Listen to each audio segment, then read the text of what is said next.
আমাদের অনুমতিতে ভালো যে আমরা গরিব মানুষ, যে 2500 টাকা আসছে, আমরা সংসারে অনেক কিছু কিনতে পারবো, পোলাপান নিয়ে ভালোভাবে চলতে পারবো, এটাই।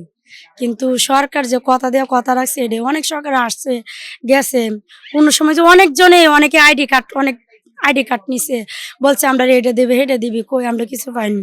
টিসিবি কার্ডে লাগে এই নাম নিছে, কই এটাও তো পাইনি। হ্যাঁ, গত সরকারের সময় ওই যে রেশন কার্ডের জন্য আমরা পাই নাই, এবার পাইলাম। মানে উনি বলার আগে 10 তারিখে বলছে না, 10 তারিখে আমাদের টাকাটা বিকাশে ঢুকছে।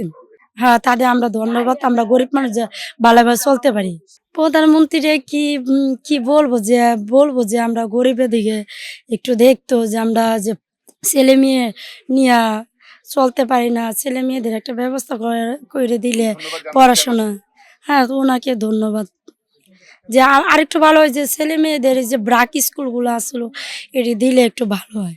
গেলে বাচ্চাদের অনেকটা স্কুলে স্বাভাবিক একটা বেসরকারি স্কুলে ভর্তি করাইতে গেলে আপনার 10-12 হাজার টাকা প্রতি বছরে কাইটে নেয়।